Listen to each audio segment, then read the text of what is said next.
오늘 우리에게 주신 하나님의 말씀은 사도행전 20장 22절에서 24절 말씀입니다.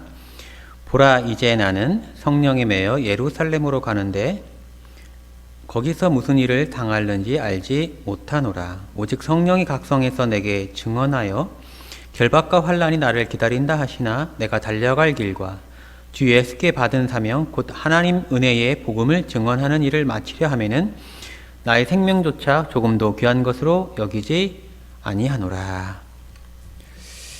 오늘 짐 엘리어트 고백을 오늘은 짐 엘리어트의 고백을 읽으면서 시작하고자 합니다.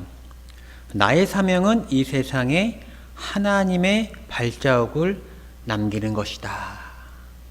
하나님의 발자국. 그러니까 엘리어트를 통해서 하나님이 드러나는 것이죠.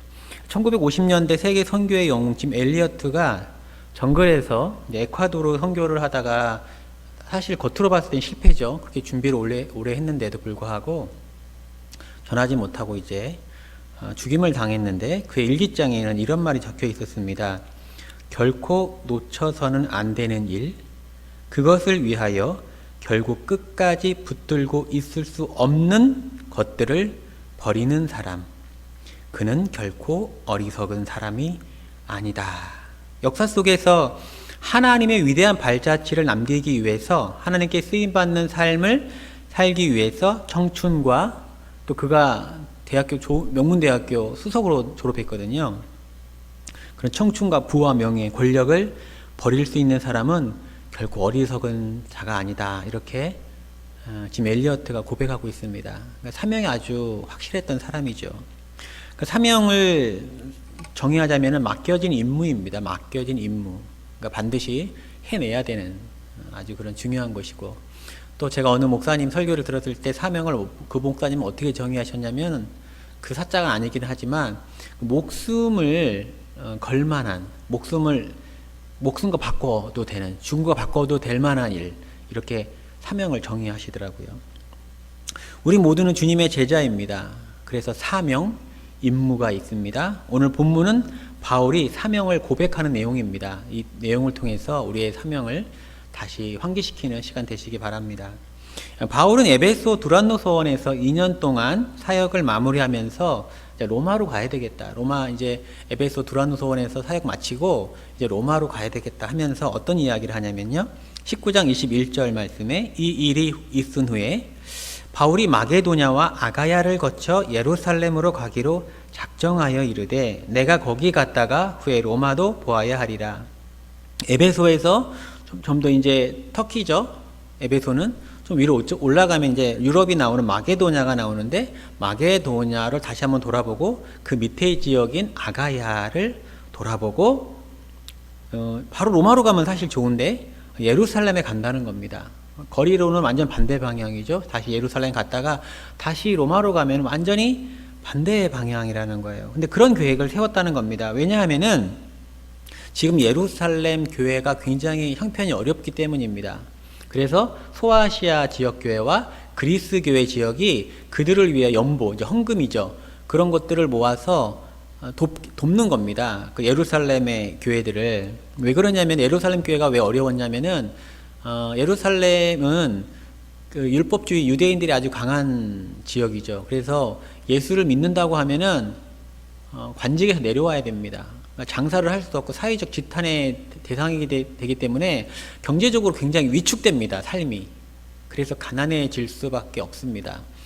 그리고 심지어 목숨을 내놔야 하는 그런 위태한 상황이 되기 때문에 그 예루살렘에서 교회를 섬긴다는 거, 성도가 된다는 건 굉장히 어려운 결단입니다. 그래서 경제적으로 형편이 어려웠고, 또 당시 이제 팔레스타인 지방에 흉년이 들었습니다. 그래서 굉장히 더 가중되는 것이죠.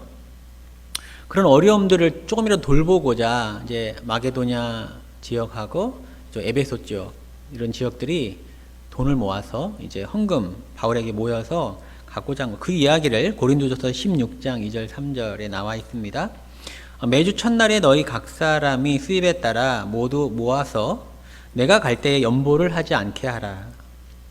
내가 이럴 때 너희가 인정한 사람에게 편지를 주어 너희의 은혜를 예루살렘으로 가지고 가게 하리니.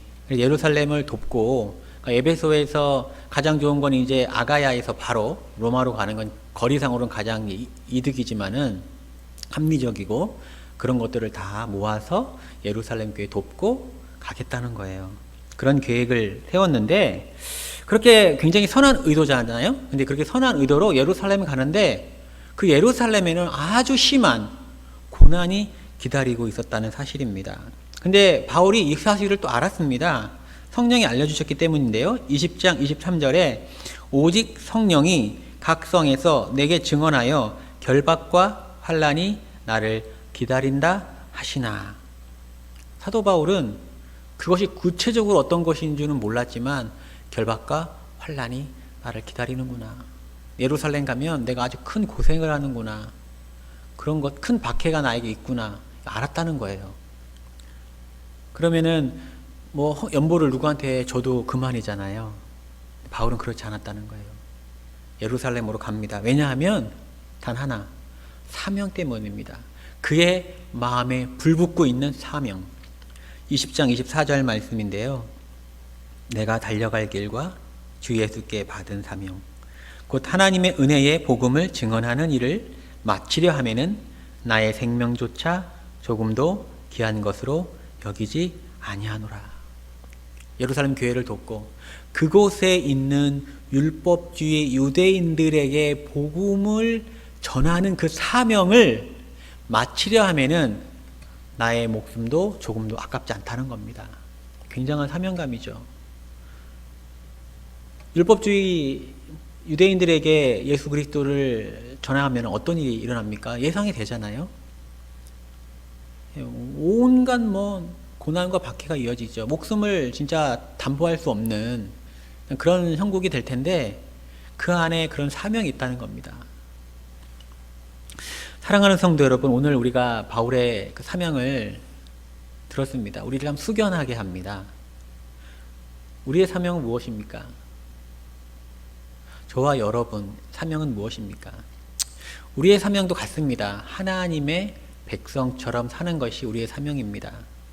하루하루 하나님 백성처럼 거룩하게 살려고 애쓰고 예수님의 제자처럼 복음을 전하려고 애쓰고 성령님의 인도하심을 따라서 세상에서 빛과 소금의 역할을 감당하고자 그런 땀과 눈물이 있는 그런 헌신이 있는 삶을 사는 것이 우리의 사명입니다. 우리가 하는 일은 다양합니다. 누구는 커피를 팔고 누구는 이 미용실에서 또 머리를 만지시고 또 어떤 분들은 자동차 관련 일을 하시고 또 성도님들 중에는 강단에서 이제 교편을 잡고 계시는 분도 있습니다. 그러나 우리가 그 일을 하기 위해서 태어난 것은 아닙니다. 우리의 삶의 이유가 그 일을 하려고 태어난 것이 아니죠. 우리가 각자 일을 하지만은 우리가 하는 일이 어떠냐가 중요한 게 아닙니다. 사실은 더 중요한 것은 그러한 일을 통해서 그러한 삶을 통해서 하나님이 드러나느냐, 하나님의 영광이 드러나느냐, 그것이 더 중요합니다. 지금 엘리야트처럼 하나님의 발자국을 드러내야 되는 것이죠. 그것이 바로 사명을 가지고 있는 자의 삶입니다. 그러기에 우리도 바울처럼 사명감을 가지고 살아야 합니다. 왜냐하면 사명을 고백하는 자들을 통하여 하나님의 나라가 임하고 하나님의 영광이 드러나기 때문입니다. 저도 말씀을 준비하고 묵상하면서 목사라는 기능인으로서 살지 않고 자주 되새기는 고백이지만 성도로서 살아야 되겠다. 성도로서 살아야 되겠다. 노력하겠다. 이런 결단을 해봤습니다. 그래서 설교를 준비하면서 두 가지 일을 좀 해야 되겠다. 말로만 하지 않고 두 가지 일을 해야 되겠다 했어요. 그래서 두 가지 일을 했는데 하나는 아주 작은 금액이지만 수술이 필요한 청년을 위해 기부했습니다. 그리고 저는 기부를 할 때마다 글을 쓰는 란이 있습니다. 저는 항상 뭐라고 하냐면 하나님께 기도했어요. 만취하세요. 이렇게 글을 일부러 남기거든요. 왜 그러냐면은 그 글을 통하여 누군가가 하나님과 맞닿기를 바라는 마음이 있기 때문입니다. 그래서 하나님이라는 단어를 꼭 씁니다. 두 번째로는 교회 주차장을 아주 꼼꼼히 깨끗하게 청소했습니다. 사실 동네 주민들이 교회 주차장을 좀 험하게 씁니다. 뭐 담배꽁초도 있고, 뭐 가래도 뱉어놓고, 먹다 남은 음료수 그냥 놓고 갑니다. 담배깍도 막 여기저기 널려 있고. 그런 거 보면은 아예 폐쇄하고 싶어요. 사실은 마음이. 그러나 오히려 더 쾌적하게 깨끗하게 쓰기 좋게 만들어 봤습니다. 주민들과 더욱 친숙한 교회가 되어서 복음이 심겨졌으면 하는 마음이 있었기 때문입니다. 그것이 성도로서 살아가는 것이 아닌가, 그런 묵상이 되었기 때문입니다. 우리가 하나님의 백성처럼, 하나님의 제자처럼 살아가는 것은 쉬운 길이 아닙니다. 고단하고 헌신해야 하고 손해를 각오해야 합니다. 그러나 하나님은 쉽지 않은 그 길, 사명감을 가지고 가는 우리를 동행하여 주신다는 사실을 꼭 기억하시기 바랍니다. 오늘 바울의 또 다른 고백을 나누며 설교를 마치겠습니다. 디모데후서 4장 7절 8절 말씀입니다. 나는 선한 싸움을 싸우고 나의 달려갈 길을 마치고 믿음을 지켰으니 이제후로는 나를 위하여 의의 면류관이 예비되었으므로 주 곧 의로우신 재판장이 그날에 내게 주실 것이며 내게만 아니라 주의 나타나심을 사모하는 모든 자에게 노지라. 아멘. 기도하겠습니다. 하나님 아버지, 우리가 삶을 살면서 왜 살아가고 있는지 자문할 수 있는 영혼 되게 하여 주시옵소서.